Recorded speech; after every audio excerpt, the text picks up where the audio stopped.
Hai pendengar semua, selamat datang dan mendengarkan audiobook dari Audiotune. Kita lanjutkan novel karya K.L. Nurmala yang berjudul Tuan Muda yang Terhina. Dengan pengisi suara Rastika. Dan inilah episode yang ke-75, Kecerobohan Adipura. Selamat mendengarkan. Malam ini Arjuna dan Natasha bermalam di penthouse. Suasana di sepanjang jalan ramai lancar. Mungkin karena saat ini malam mulai larut, jadi tak semacet siang hari apalagi di jam-jam berangkat dan pulang kerja. Namun begitu pemandangan khas malam terpampang nyata di depan mereka. Klub malam sudah mulai beroperasi. Meskipun di luar nampak sepi, akan tetapi papan nama yang menyala sudah cukup sebagai penanda bahwa ada kehidupan di dalamnya. Tempat di mana kita bisa mencari dan mendapatkan kenikmatan sesaat yang tentunya hanya sebuah maksiat. Untuk sebagian orang, tempat seperti itu tidak hanya tempat hiburan, tapi juga pelarian. Setidaknya hal itulah yang dirasakan wanita di salah satu meja di sudut ruangan itu. Wanita itu seakan tak peduli pada hingar-bingar lantai dansa. Ia hanya fokus pada botol minumannya yang hanya tersisa setengah. Tak lama seorang temannya datang menghampiri bersama seorang pria yang merupakan kekasihnya. Nia, lo gila ya? Gue gak mau dan gak akan sudi kalau harus bawa lo yang mabuk begini ke apartemen gue. Tidur sana lo di emperan. Hardiknya. Lagian, kenapa lo gak terima aja tawaran bokap lo itu? Gak apa-apa lah, tua dikit. Yang penting kan, banyak cuannya. Imbuh pria yang kemudian mencium wanita tadi. Dia bukan bokap gue. Bokap gue itu Adipura. Ngerti lo? Dia buang gue. Nyokap sama Jo. Tapi sekarang dia balik ke sini cuma buat manfaatin gue. Jual gue sama aki-aki buat tanah. Dasar bokap gila. Raja wanita itu yang tak lain adalah Kania. Alah, udah deh, lo gak usah lagi membanggakan bokap tiri lo yang kaya. Dia kan yang udah masukin nyokap lo sama Jo ke penjara. Ujar pria itu sinis. Itu salah mama sama Jo. Bukan salah papa. Bela Kania. Terus aja lo belain Adipura itu. Buat dia, lo itu gak ada artinya. Sampah. Timpal pria lain yang datang menghampiri sambil membawa segelas whisky. Apa lo bilang? Kania nampak emosi. Akan tetapi keadaannya yang sudah setengah mabuk membuatnya hanya bisa memekik. Kenyataannya memang begitu kan? Apalagi sekarang, Tasya udah balik ke sini. Lo jangan harap bisa jadi anak Adipura lagi. Gue yakin bokap tiri lo itu akan bersujud di kaki menantunya. Yang dulu dia hina habis-habisan. Seandainya saja gue bisa mengabadikan momen itu. Gue akan gunakan video itu memeras Adipura. Bagus gak ide gue? Tuturnya. Tasya dan Arjuna sudah kembali. Tanya Kania setengah bergumam. Kania terlihat seperti orang bingung. Setelah Adipura membuangnya, Kania bagai kehilangan dunianya. Beberapa hari yang lalu tanpa sengaja ia bertemu Joni, ayah kandungnya. Awalnya Kania berharap besar pria itu mau menolongnya dari keterpurukan. Memang, Joni mau membantunya.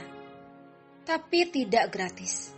Sebagai balasannya, Kania harus mau menjadi salah satu wanita pria berumur yang bernama Raksa. Pria tua itu memang kaya. Dan Kania berpikir tua juga tak apa-apa. Sampai tanpa sengaja, Kania mendengar dari seseorang, jika Tuan Raksa sudah bosan dengan wanitanya, maka wanita itu akan dinikmati anak buahnya secara bergiliran sebelum dibuang. Mirisnya Joni sudah mengetahui hal itu, dan dia tidak peduli akan nasib Kania. Karena uang yang diberikan Raksa padanya nanti sudah cukup untuk Joni bersenang-senang. Persetan dengan nasib Kania. Meskipun Kania adalah putrinya. Sementara itu di penthouse, Arjuna merasa lega telah kembali ke kehidupannya yang semula. Meski kini ia bukan lagi pria biasa, Arjuna merasa puas karena sudah memantaskan diri menjadi pendamping Natasha Adipura. Tujuan intinya sudah tercapai. Arjuna menganggap harta dan tahta itu hanyalah alat untuk memantaskan dirinya. Ada yang lebih penting dari dua hal itu, yaitu cinta Natasha, si gadis pemberi roti. Ia bersyukur Natasha mau menerima dirinya sebagai Arjuna, dan statusnya yang seorang tuan muda Al-Fatih hanya bonus semata. Dengkuran halus Natasha terdengar merdu di keheningan malam yang gulita. Arjuna menoleh pada Natasha yang terlihat cantik meskipun tak bermake up. Sekilas bayangan wajah cemas Natasha melintas. Arjuna pun berniat menelpon Rama untuk menanyakan keadaan Adipura Land. Ia yakin, satu-satunya hal yang bisa membuat Adipura cemas hanyalah keadaan perusahaan. Perlahan Arjuna beringsut dari posisinya. Ia beranjak turun dari ranjang dan meraih ponselnya yang berada di atas nakas. Arjuna melangkahkan kakinya menuju luar kamar, agar pembicaraannya dengan Rama tak mengganggu tidur Natasha. Arjuna mulai menghubungi Rama sambil terduduk di sofa. Saat ini sudah lewat tengah malam, tapi ia sungguh penasaran. Halo Pak Rama, maaf mengganggu istirahatnya. Tidak apa-apa Tuan, kebetulan saya juga belum bisa tidur. Sahut Rama di ujung ponsel Arjuna. Pak Rama, jangan panggil saya Tuan. Kalau sedang begini, panggil saja saya Arjuna seperti dulu. Protes Arjuna. Saya malu Tuan. Mas Arjuna, kalau begitu Mas Arjuna juga jangan memanggil saya Pak. Sahut Rama. Oke, deal ya. Sip. Oh ya, ada apa Mas?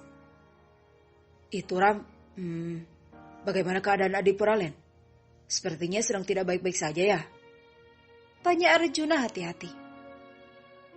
Benar Mas, Tuan Adipura sudah melakukan kecerobohan dengan menerima tawaran proyek Hotel SK Tower di daerah T. Kecerobohan? Maksudnya? Tuan Adipura menerima tawaran proyek itu dari Tuan Walid tanpa melihat kondisi lahan secara langsung. Tuan Adipura menandatangani proyek tersebut dengan besaran nominal kurang lebih 1 triliun rupiah.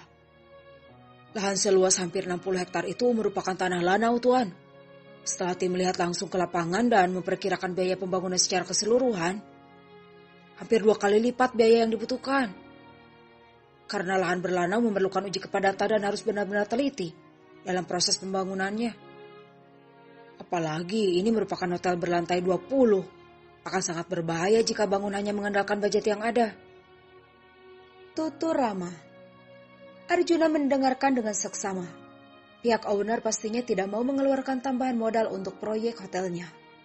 Atau ini sengaja dilakukan untuk menghancurkan Adipura Land? Walid, pria itu bisa saja sengaja menjebak Adipura dalam proyek ini. Arjuna membuang kasar nafasnya. Siapa nama ownernya? Tanya Arjuna. Tuan Rohan Singh. Beliau merupakan seorang warga negara asing yang sudah menetap cukup lama di kota R. Sahut Rama. Baiklah, besok kau kirimkan semua informasi mengenai Rohan Singh pada Sani. Minta dia menaruhnya di meja kerjaku. Pesan Arjuna. Baik Mas Arjuna. Terima kasih Rama. Selamat malam. Pungkas Arjuna. Sama-sama Mas. Selamat beristirahat. Panggilan pun diakhiri. Arjuna meminjat pelan kepalanya. Masalah baru datang lagi. Kali ini Adipura benar-benar ceroboh. Arjuna tidak habis pikir dengan jalan pikiran mertuanya itu. Padahal ia merupakan orang berpengalaman dalam bidang ini. Apakah karena Walid? Apa Adipura sebegitu ambisinya terhadap Walid yang disangkakan sebagai tuan muda Al-Fatih? Ya Tuhan, jangan sampai terulang lagi. Jangan sampai hanya karena ketamakan akan ada lagi korban. Semoga saja tidak. Arjuna beranjak dari sofa dan berjalan kembali ke kamarnya. Ditatapnya wajah lelap Natasha. Kali ini ia harus benar-benar turun tangan sendiri. Arjuna tidak ingin permasalahan ini sampai mengganggu kehamilan istrinya. Bersambung. Episode ini telah usai. Jika suka, jangan lupa tekan tombol favorit di audiobook novel ini. Terima kasih telah mendengarkan.